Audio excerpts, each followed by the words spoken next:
Hello and welcome to another episode of the Manufacturing Leaders Podcast with me, Mark Bracknell, Managing Director of Theo James Recruitment. On today's episode, we welcome the wonderful Claire Walton onto the show. Claire Walton is a performance coach and best-selling author. Her business, which will be 10 years strong next year, is brilliantly titled Leaders Are Mad.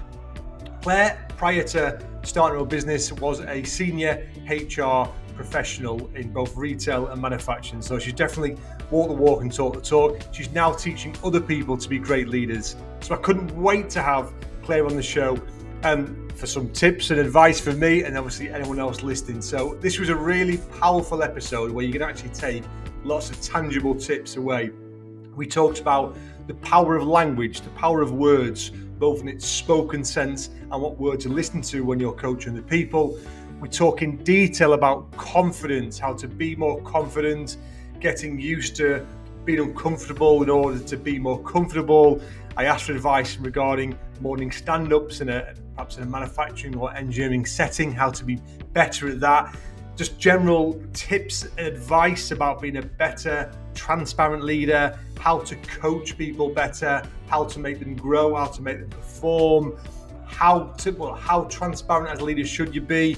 Just so many tips and takeaways in this one. You know, I came away actually feeling like a little bit more of a better leader, which I'm sure you will as well. So please sit back and listen. As always, massively appreciate if you wouldn't mind subscribing to the show, whether that's liking, following, whatever platform you're listening or watching on. So thank you very much. Hope you enjoy the episode. Right, Claire, welcome to the Manufacturing Leaders Podcast. How are you? Yeah, I'm good, thanks. Good to be here. Yeah, I've got my coffee ready. Yes, in me Wonder Woman mug. Yes, nice bit of branding that. Love it. Right. First question, same question as everybody. What does it mean to you to be a leader? Oh, hey, I'll tell you what, first things first. Yeah. Bloody hard. It's the hardest question, isn't it? Yeah, and it's bloody hard. Yeah. It's a hard question. Leadership's hard, Mark. Yeah. I think that's the first thing I would say. I mean, and I'm coming from the perspective of having done it, as well as now coaching lots of people in leadership positions. And so I make no bones about it. It's hard and it's got harder. Having said all of that, in the world of coaching, we reframe all the time. So, you know, it's challenging and hard, if you like, can be a good thing. Leadership's uncomfortable. Yeah. If you're doing leadership. So I think this is really interesting. To be honest, we could be an hour on this one question, so I warn you. But it's really interesting, right? If you think about it, leaders, particularly these days, there's no certainty, right? And one of the things that we as human beings like the least is uncertainty. We really don't like it. Yep. So total uncertainty as the leader or a leader, you know, a lot of uncertainty, unpredictability. Even more so these days than when I used to be doing a big leadership role, which makes us uncomfortable. We're constantly having to almost like, you know, be on that edge of our discomfort. There's more, if you're really leading, there's more discomfort than there's comfort. And you've got to get really used to that. You've got to be continually learning, growing, adapting, agility and growth as a human being. Therefore, as a leader, you know, the absolute name of the game. So it's tough, but it's a good tough if you like a challenge, if you like to continually grow, learn, and so on. If you don't, you're probably not leading, you're probably managing. Mm-hmm. Yeah. And if you think of the word, I love words. If you think of the word managing, it's a bit like coping. Do you know what I mean? It's like just managing. We'll even say if someone says, "How are you?" I could have said to you, I'm just managing, you know, I'm just coping, I'm just, in other words, surviving. Whereas leaders are people who are taking us forward to the future. That's why there's so much uncertainty, because we don't know what the future is going to bring. Leaders are people who are in the future, and leaders are people who, leadership is about followership. There's another one. Simon Sinek talks about that all the time. Yep. I don't know if you ever thought about it that way, but, you know, so it's quite a privilege. I listened to one of your previous guests. Oh, darn it, I can't remember his name now. I think it might have been well, it was the very last podcast, I think, that aired. And the Clearly Drinks guy, is it Mark? Yes, yeah, Mick. Yeah, Mick. Yeah. Sorry, Nick. And he talked about leadership being a privilege, and it absolutely is, because to be a leader, rather than specifically a manager, and obviously there's management's an element of leadership, but to be a leader, you've got to have followers. There's got to be people who are following your lead. Yeah. So you're in a privileged position because you're taking people somewhere, taking them maybe strategically somewhere in your business. You're taking them somewhere in terms of how you're growing and developing them to achieve their potential. You're taking them somewhere in terms of, you know, they're in huge. I'm going to show up for a sec so you can contribute, but I could go on. It's huge. No, I like it, and there's loads to unpack there as well. The discomfort one I find quite interesting, because I agree, and I think I probably found that out by not by chance, it wasn't planned, and I think you suddenly find yourself being a little bit more comfortable in things that previously you felt that level of discomfort. But I don't think I ever sort of set out to go, I'm going to force myself to do this to make it easier. But actually, maybe people should. I mean, is that advice you'd give to people to say, look, you have to try and get outside your comfort zone to feel more comfortable, would you say? 100%. So if you think about it, the only way we're going to get comfortable with something is to get well practiced at that thing. Yeah. You know, so often I'll talk about confidence. I'll run group workshops on confidence. A lot of the one-to-one coaching is around, you know, building a person's confidence. And quite simply, when some people can be more confident generally than other people. Yeah. It's a bit of self-esteem thing. And, you know, we can do some kind of like therapeutic type coaching with people around that. But even if you're a particularly confident person, let's say, which, for example, I am, possibly you are, there are things that we are really not confident at all. Yeah. So while I'm talking, you think of something on a scale of 1 to 10 that you'd be like a 1, 2, or 3 on in terms of confidence, right? So while I'm talking, if you maybe think about that. Got it. So for me, recently, kind of a non-leadership thing. It kind of is a leadership thing, actually. I'll explain in a minute. But a thing that I wasn't competent at, because I'd never done it before, was stand-up comedy, right? I'd never stood up for 10 minutes on a stage at a comedy night and tried to make people laugh, and that, you know. So I didn't try and do it, and I'd have felt really, really, really uncomfortable without going and getting some training in the skills and putting in some practice and rehearsal and so on before I did it. Don't get me wrong, Mark, I was a tiny little bit nervous. You need to be a little bit nervous to perform. But I did it because I'd gone through that process of learning from others, learning from, you know, various different sources, practicing, getting feedback, practicing again, and then just giving it a go, right? And that's how we develop confidence, you know, in the specific things. And then the more things that make us uncomfortable, that we then develop the competence in, you know, learning in a variety of different ways, and then practice, the more confident we become at that.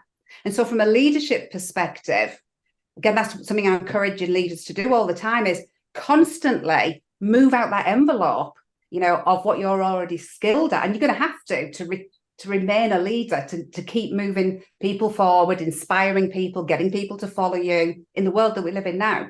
So, you know, you've got to keep pushing that out there in terms of there's new skills. I mean, you know, the latest new thing for us in leadership roles is learning about AI and how we can augment AI to make us more effective, make our organizations effective. That can be quite scary. Most things that are scary are actually really quite good for us.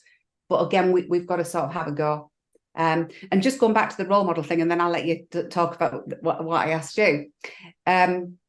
So by doing the stand-up comedy, part of that was to prove the point, again, to my client base, to say, look, you know, anything I'm suggesting you do to develop you as a leader, I'm prepared to do it.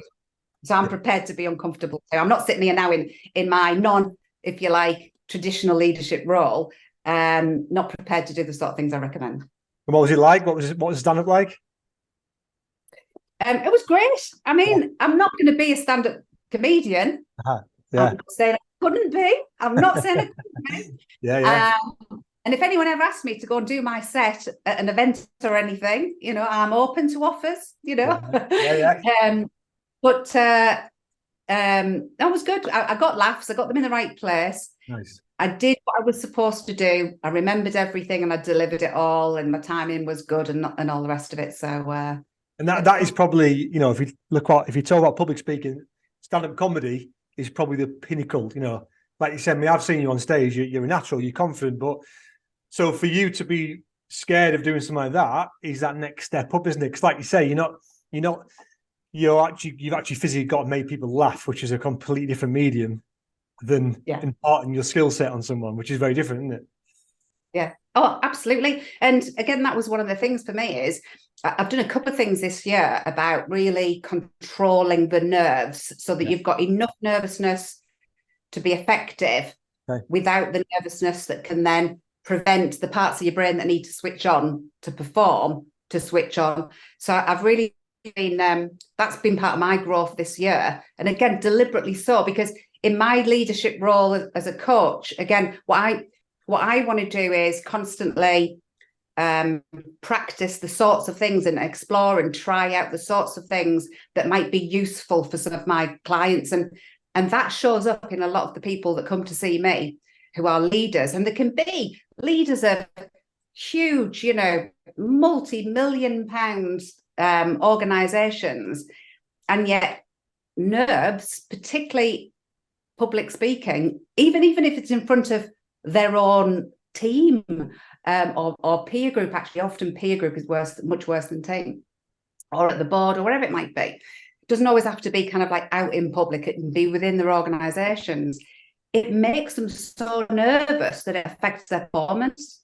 So again, it's kind of like trying to demonstrate to my own clients the sort of things that you can, and I use various different tools to keep those nerves where they need to be. Like it. Well, mine will definitely be public speaking. Without doubt, actually, it's not like you say, links in with exactly what you've just said. I'm comfortable with my team now, probably because I've done it enough to be comfortable at it. I'm still uncomfortable delivering to, like a big pitch to a big client if I think the stakes are quite high. Unless I really, really practice. And then it's funny because we did like a really important pitch of the week, and I probably talked for 15 minutes, I would say. And the first 2 minutes, I felt me going too quickly. I didn't feel in flow. I felt uncomfortable. I was looking at them too much. I was looking at their reactions too much.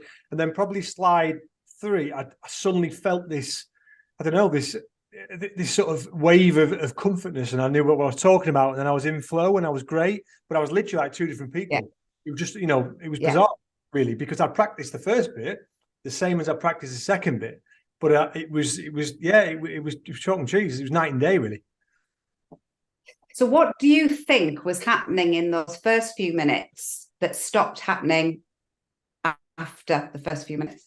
I think maybe my subconscious was looking at, was trying to get some signs that it was going okay, potentially. I think I need that confidence. I think if something had gone wrong at the start, I wouldn't have probably had that at the end. So I think subconsciously I was looking for reactions, I was looking for a couple of nods here and there to go, you've got this. And then I really enjoyed it. That was the bizarre side. I suddenly felt like this is, I'm good to go. But it was so frustrating. I know if I did another big pitch tomorrow, I'd be that little bit less nervous or anxious about it, particularly if it was the same pitch, but I'd still get that initial sort of nerve about it. And I don't have sleepless nights, but I still wake up with that nervousness. I've got a big day today. So it's frustrating, but like you say, what is the right level of nervousness? Because I sometimes look at people and go, oh God, I wish I was like you. I wish I was just a duck to water. And just that level. I wish I didn't get nerves, but I don't know. Maybe everyone does. Maybe everyone's winging it. Well, I mean, it's interesting, isn't it? Because if ever you read biographies or kind of like see or listen to podcasts or whatever of people who perform on stage, kind of like actors or comedians or whatever, practically all of them will say about how nervous they get, which I find quite interesting, because again, it's like, in terms of, I mean, in my work, I study a lot about, how do we make the most of our potential to perform?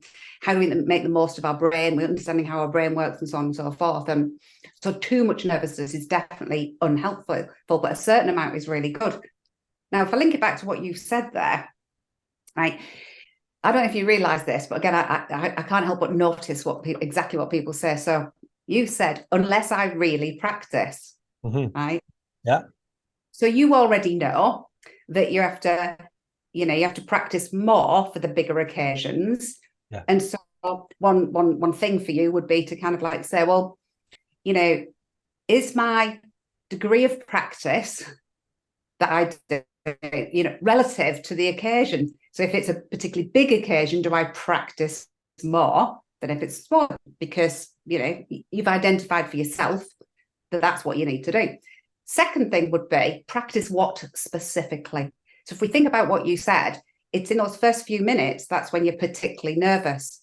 Yeah. And you said that was because during that time, you're looking out for signs that it's going well. Okay. The problem with that, as you identified for yourself, is if you happen to read a signal, right, that you interpret as it's not going well, right, and there's a big thing there because you just might be interpreting it wrong, then that can kind of set you back, and you're not going to perform well in the second bit either. So you can't rely on those things. So I would suggest one of the things you do is not practicing what you currently practice when you're live, which is taking too much note of actually how people are kind of responding to you and looking for those things, because that could actually end up being your downfall if you think about it. Yeah, it's a good point. So I guess a good question would be on the back of that. If you think about manufacturing, and obviously, you've got you've history and HR director in big manufacturing firms. As part of their daily practice, typically a supervisor or manager will have a stand up in the morning, typically. And I'm just thinking of a production supervisor who's been made to production manager, and suddenly the days come that they're the one they've stood and listened to these for years, but it's now their turn, and that switch suddenly where they've got to be the ones that almost got to question the people around them. They might be their friends, and they've got to get over those nerves. What advice would you have from someone doing that? Would you say doing the stand up the first week? Yeah, absolutely. So it's the same of whether or not you're doing a stand-up in like a huddle, on the kind of like, shop floor, factory floor type thing, or you pitching, or me doing stand-up comedy. Yeah. The same things, but regardless, would be reframe the feelings that you have, the sensations that you call nervousness, anxiety, etc. Reframe that as feelings of excitement. Okay. Right. Link that to, you actually said they get their chance, they get their turn to stand up, right? So you link that excitement to, what would you be excited about? So I'll take you back to, when I used to be a leader and I got the opportunity, to stand up in front of hundreds or sometimes thousands of people in our organizations to speak to them. I would be so excited because I've got that privilege of having all eyes and all ears on what I'm about to say. So rather than being scared by that fact, I'd be switched on by that fact. I'd be excited by the privilege of all eyes and all ears at this point in time are on me. And I have an opportunity to share what I feel really passionate about. In order to make them, three things: feel something. So I've decided in advance what I want them to feel. Think something. I've decided in advance what I want them to think. And finally, as a result of what they think and feel, what do I want them to go away and do? Yeah. So I'm framing, even if it's a morning huddle on the shop floor, it's the same sort of thing. I mean, when I was doing general management rather than HR director, it was back in, it wasn't manufacturing, but it was similar. It was Asda. And there are massive similarities between retail and manufacturing. And we had huddles. I think Asda back then, in the 80s and 90s, we started the whole huddle thing on the shop floor, right? And it's that morning thing. It's the excitement of it's a new day. What's possible? What can we achieve? What can we do?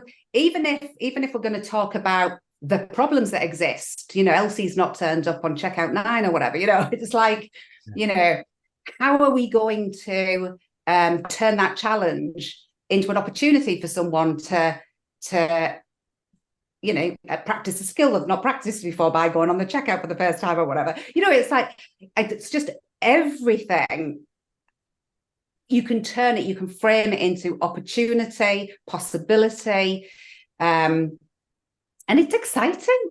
So when you use that sort of language, when you frame it that sort of way, and if you think like that, if you feel like that, that is going to come across and get other people to think and feel in the same way. And you're always connecting the thinking and the feeling with, well, what do I want you to do as a consequence? Like that. For me, that's a real simple frame of reference for anyone, whether it's morning huddles, evening huddles, twilight shift or whatever, or it's standing on a stage and talking to thousands of people. What I really like about that is you're almost caring about yourself a lot more, because I think if I'm thinking about it, I'll be, when I first started doing it, I was almost, pissed off if Jamie or Tracer, whoever they are, was yawning or not listening. And I was just thinking too much about it. Maybe it's probably linked to the ego thing and not feeding your ego. But what you're talking about there is very much those embedded your own values and your own brain system rather than everything about them. But you can't control that to some extent. Exactly. Jamie might be sitting there yawning because Jamie's tired because he was up last night with, the twins that are only 6 months old and never sleep. Uh-huh. Yeah. Uh-huh. We worry too much.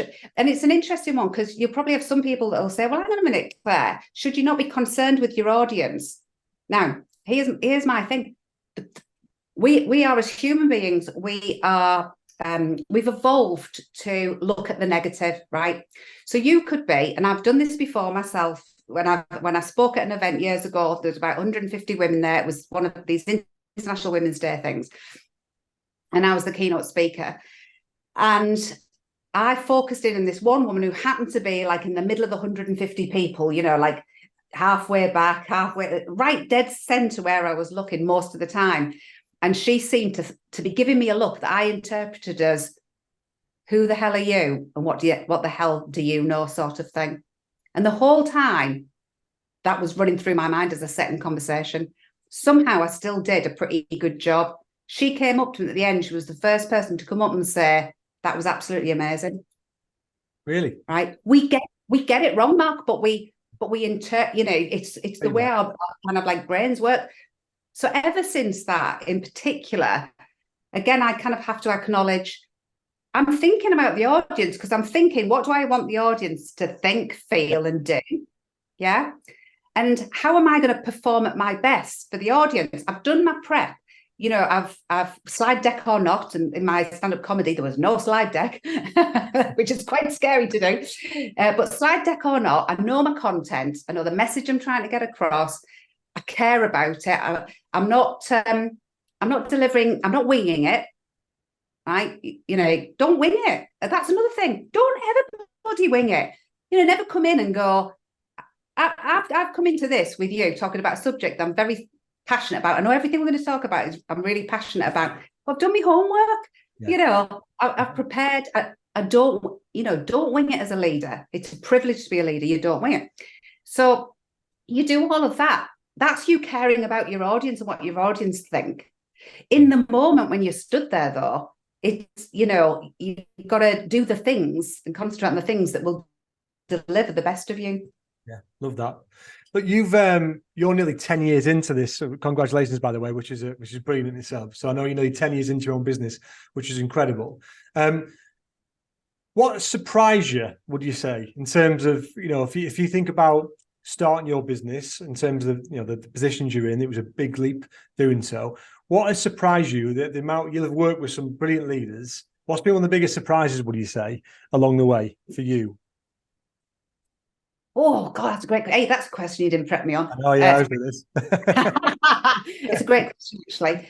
Well, I'll just do the first one that comes to mind is there's a few things. First one that comes to mind is how there's a lot of talk about how men and women are different and how that links into male and female styles of leadership and so on. And I would say that, behaviorally, we can come across quite different. So we can behave in quite different ways. There's some quite obvious things that get written about in terms of research articles and talked about in regard to that. But I get to see behind the scenes of the behaviour. Yeah. So I have people sometimes in here, this is the office that people come to. If they come to the office, I've got to see them, whatever, we do things virtually. And I get to understand what's going on behind the behaviour. And that's the same. Okay. It's the same, a lot of the behaviours that come out, and let's call them the unhelpful behaviours, because a lot of the time what we're trying to do is improve behaviours to improve outcomes, improve success. It's insecurity. It's defensiveness. It is everything linked back again to the survival instinct. The amount of work that I do now that I wouldn't have realised 10 years ago, that links back to that evolutionary kind of instinct within us to defend ourselves. That's probably the biggest thing, and then how it links to the male female behaviors, if you like. And I know we've got more than male and female, but that's the majority of the people that happen to come to me. Apologies for interrupting this podcast for a very quick 30-second pitch of my business. Theo James are a specialist manufacturing and engineering recruitment search firm based in Seaham in the Northeast. If you're looking for any staff or a new opportunity yourself, from a semi-skilled level right the way up to C-suite executive, then please get in touch. We have a specialist consultant in each discipline ready to help. I'm extremely proud of what we've built over the years, and I'd love to extend that service out to you. Thank you. Enjoy the podcast. Interesting. So I guess you could link defensiveness, I guess, with someone not wanting to change to some extent. I imagine part of your job is trying to take them to a certain place, and they've been defensive about doing so. I think if you look at manufacturing engineering, it's always trying to go for a change, and there's always resistance to change from certain people in the team. If you're working with a manager and they needed to take a business from A to B, but the team they're working with have got real resistance, it's their job to try and break them from that. What advice would you give them, do you think? Okay, first things first, again, I said I was into words, and I wasn't into words that much 10 years ago. You listen. I bet you listen a lot more now to what people say. Absolutely, listening more and seeing the power of the language that we use with each other, and also the power of the language that's even in our own heads when we're thinking our thoughts and believing our beliefs, which are kind of the same thing. So here's one on change. Don't use the word change for a start. Yeah, go right. Yeah. Change, you mentioned the word ego earlier, and again, ego, it's our sense of identity, our sense of who we are. And if you think, particularly people in leadership and management roles, a lot of people in leadership and management roles, and again, this comes up over and over again, more than I thought it would 10 years ago, is the term which I don't like, and I don't use it, other people come and tell me, oh, I think I've got imposter syndrome, right? So again, it's sense of identity. Their sense of identity is challenged because the more they get promoted, they get more responsibility, they get bigger titles, the expectations that they pile upon themselves, never mind what other people might expect of them, starts to get them to a point where for a lot of people, they are in a position, in a role where they didn't expect to be. Yeah. Right? Most people I work with will say at some point, I didn't think I'd get to be the one that does X, as the CEO, as the MD, as the engineering director, or whatever. Because there's still that little boy, that little girl, inside of themselves, that and again, that's another thing that comes up over and over again. It's the little kid inside of us that most of the time is doing the thinking and the feeling. Yeah, with the doubt. Mm-hmm. Right. So that's we're working with that all the time. So when you're talking about you've got a leader who's trying to get people, within a manufacturing organization to do some things differently, right? Talk about do some things differently. Don't talk about change. Christ, change, hang on a minute. All of those, little kids inside of us are kind of like going, panic, someone expects me to change. If you're a senior leader who's talking to other leaders, even more so, they've got a huge sense of that. Hang on a minute, what? I don't want to change what got me here and created the success that I never expected, right? Because that makes me really nervous because it got me here, right? So in all cases, whoever your audience is, talk about growth, right? And imagine, I quite like the metaphor of the tree. I've got a tree literally in front of my eye line above the screen now. And you think of that tree and you think of all of those established roots, right? And the trunk, it's kind of like, if I want my tree to change and become, I don't know, a bush or a cloud, I'm looking at the stuff that's out there still. It's like, how does it change into that? It's ridiculous because it's got these roots really strongly going underneath and so on. But how do I encourage it to grow in another direction? Yeah, I could probably get that tree to grow in another direction. Yeah, I can get a person to grow in another direction. I can get the leaves to become greener. Yeah, I can get it to be taller. I can get it to be wider. I can maybe go out and do a bit of bonsai with it. Right, whatever. Right. So growth, I think growth is so much more helpful. Also, when we hear the word growth, so I say the word growth to you, right? As a department, we're going to grow. As an organization, we're going to grow. As an individual, I'm going to help you grow. How do you feel towards that word? Yeah, it's much more positive than change, isn't it? There's no fear there. No one loses. Yeah, it's positive, isn't it? Yeah. The minute I say change, yeah, you see the negatives. It gets back to, like you say, that inbuilt. Yeah, I bristle. I literally, I can feel my skin start to bristle when you say change. It's like, whoa, hang on a minute. Yeah.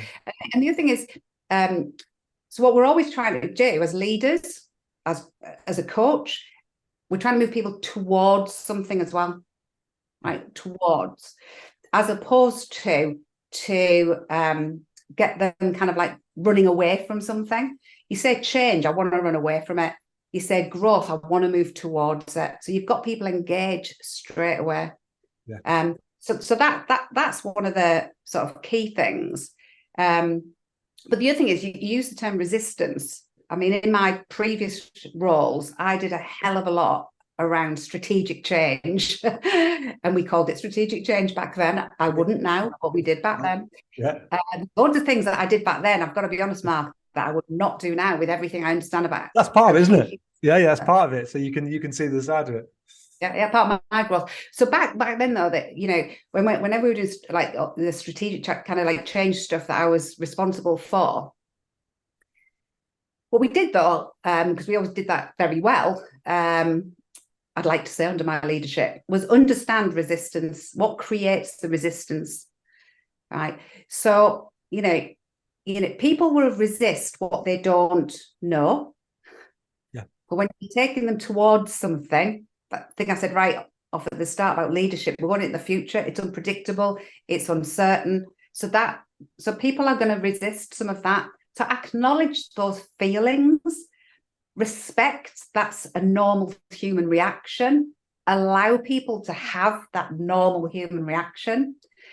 I think one thing that people do very naively in leadership management roles when it comes to change is they will try and emphasize, and I did some of this back then, if I'm honest. We've learned we've got to sell them on the change, right? So we're going to sell them on what's going to be great over here, yeah. And we're going to give them the what's in it for me, right? Yeah. We're going to get into their heads and we're going to look at what they think is going to be good about where we're going to take them. And that's what we're going to sell them on, right? Yeah. They're over here thinking, first of all, particularly in this day and age, I don't even know whether or not that's a certainty, whatever we're selling them on. So I'm still nervous, right? And even if that sounds great, it's that bit in between that I don't blooming like. You know, transition, you know, the stuff I've got to do in order to be this. I always give people simple analogies, right? You know, like a lot of us, we'd like to be fitter, stronger, slimmer, you know, whatever it might be, right? So we can all relate to that, no matter what job you do. So it's like, we're not going to say, I mean, it's like even giving up smoking or giving up drink or whatever. It's like, yeah, I can imagine that. Great, brilliant. What I don't want to do is all the stuff I have to do to get there and stay there. That's the bit. So we need to acknowledge people's resistance and work through that with them and be patient and respectful. And we've got to be honest about what we're selling them. Yeah, don't sell them a blooming dream, right? Because they won't believe you. Don't sell them all the positives because they won't believe you. Be honest, be open, be transparent, and demonstrate that humility of, we haven't got all the answers, right? We'd like to get there. You know, things might change along the way and so on and so forth. And we want to involve you in it. And we kind of understand it's tough. And, you know, Do you think, you mentioned there, the transparency side and the humility side, do you think you'll know more than most how management leadership has changed over the last 10, 20 years?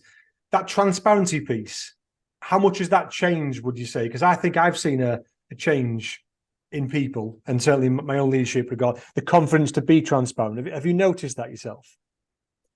I just want a question of clarification. Yeah. Do you mean transparent in terms of almost about themselves? Yes. Or do you mean about information in business? Right. So it's more about themselves. Exactly that. Because I think my experience personally is that managers years ago saw it was a complete weakness, and the managers or leaders must have all the answers. They must be the ones with the answers. And I think there's been a slight tip to that. But I also sometimes worry, how can you go too far the other way? Can you go too transparent? So actually that level of confidence they have in you is not quite there. So I think I bat with that, and I think others do as well. Yeah, it's a really good one actually, because, and again, it comes up in coaching a lot. Yeah. So, you know, we'll talk about authenticity. We'll talk about more humility. In fact, there was a big conversation with a chemistry call the other day. Ended up being a new client. You know, he was kind of like saying, I worry that I'm too humble and I have too much humility and so on. And I said, well, yeah, I think there is such a thing as being overly transparent, but I still think we can be much more transparent than most of us are without being overly so. So I still think there's work actually for people to do on showing up as a human being, right?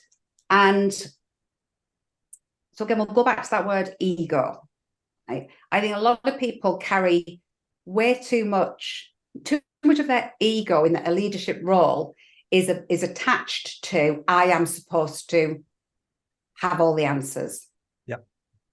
Too much of the ego is attached to that. Versus, I am supposed to know what I'm doing. They're two different things. There's a great piece of research that all went into a book, which we can reference in the show notes and stuff, by two leadership researchers called Coos and Posner. And the book's short title is Credibility. And it looks at over a 27-year study where they surveyed 3 separate times what followers wanted from their leaders. Yeah. And coming up in the top three, the importance of competence, right?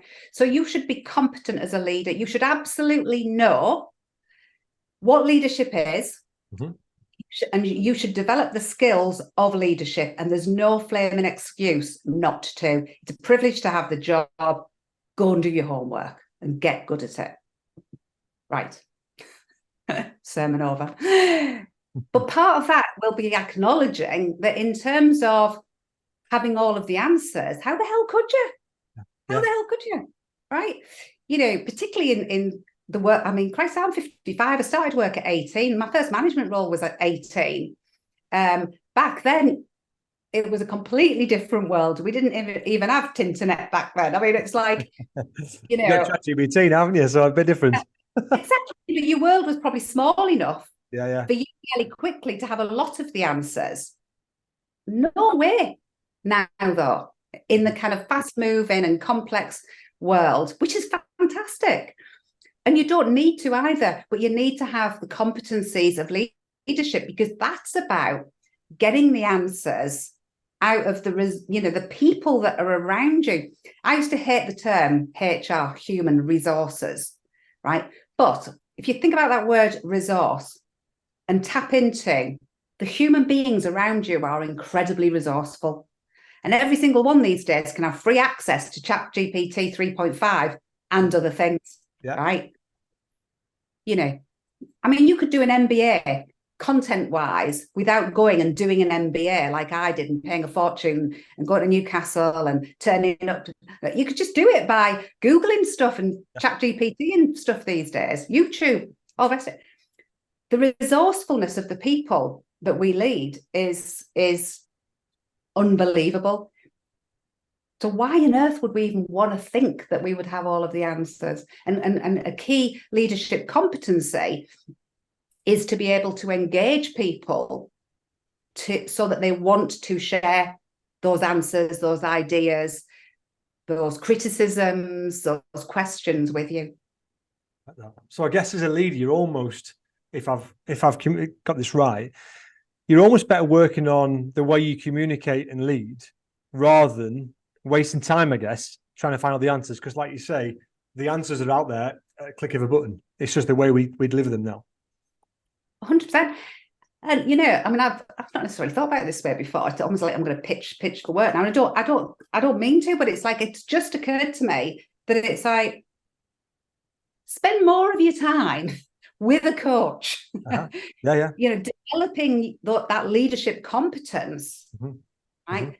Then like doing that tedious, boring task that just fuels your insecurity of trying to get more information at your fingertips, just in case, you know, someone asks you so you're not caught out.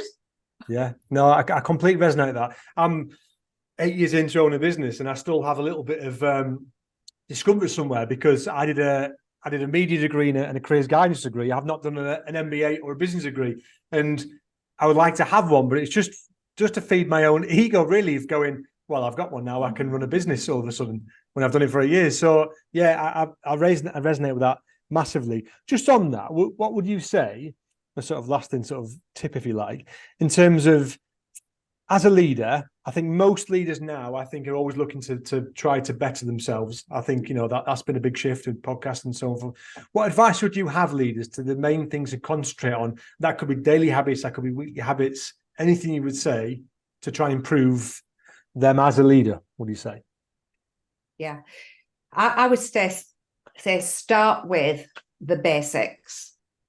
I'm from a retail background originally, then I've done some manufacturing, then I've done all sorts and so on and so forth. And one thing, again, that's in common with retail and manufacturing is we always talk about going back to the basics. Get the basics right, don't we? Absolutely foundational. And I'd say the same with you as a leader. And the basics are about, you know, what I call your personal peak performance strategies. Make sure they're in place. I mean, I run workshops and stuff on all of this. We do the one-to-one stuff on all of this. Sometimes people will come in here and they've got some highfalutin goal of what they're trying to achieve in terms of their personal growth.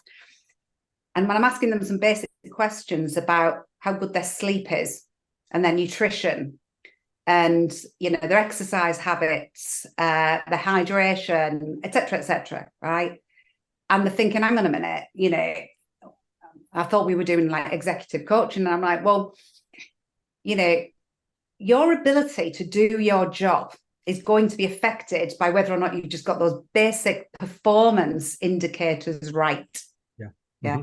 They will affect, you know, like Mark, you will you will have much more capability than potentially you bring to any situation than you, it provided you have all of those basics right. So, you know, if we go back to the example you gave before about, you said, you know, sometimes you'll have a bit of a sleepless night before maybe a big pitch because of the nerves thing. And it's kind of like this sleep is the number one indicator of performance, actually, in anything, getting really good quality sleep. So you've got to get all of those things right so that you show up, both in terms of the cognitive piece, our ability to think clearly, our ability to access the right words in the right order, be really articulate, solve really complex problems, make really difficult decisions. All that cognitive work is affected by all of those things. And then secondly, as a leader, it's our emotional intelligence. So it's our ability to manage the emotional reactions to situations, which again is massively influenced by all those personal peak performance things. So getting all of those right, which means, and because loads of your listeners will know what they are and they'll know what they're supposed to do, but they're probably not doing it. Mm-hmm. Right? And there's loads that are doing it, so I don't want to be patronising. We've got to get the systems in place that allow us to do it. So, and I'm massive on this. So, for example, you talk about sleep because it's the number one, right?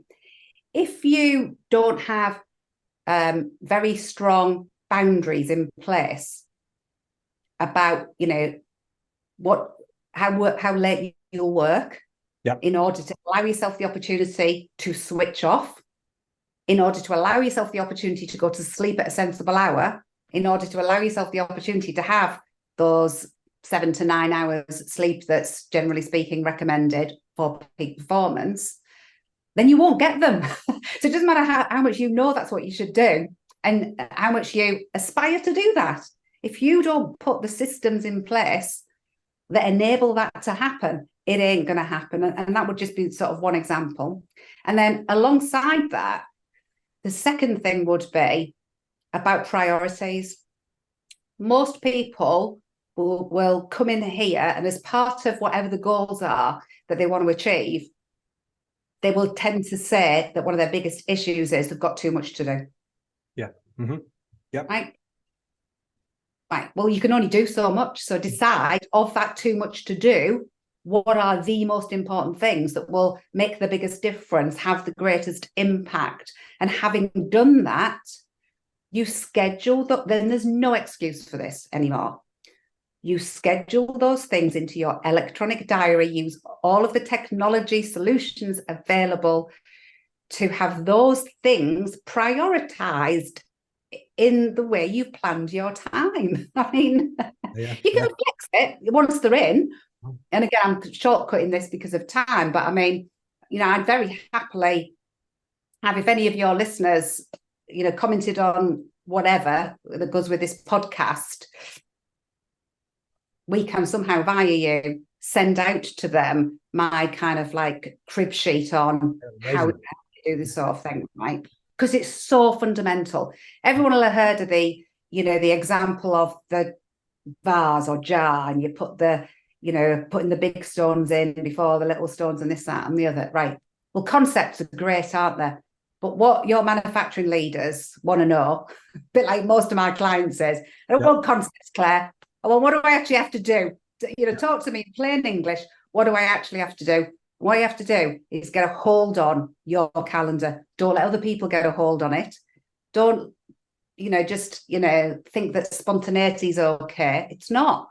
You know, you've got to plan for the most important things in terms of how you're going to spend your time. Be prepared to flex, because life sometimes requires you to flex, but plan for your priorities. And very few people do that. I'll have a copy of that myself if you don't mind, please, Claire. That'll be great. The lovely interlude to the quick fire questions. So you've not had this. Who was the best manager you've had, and why? You have to think back. Best manager you ever had.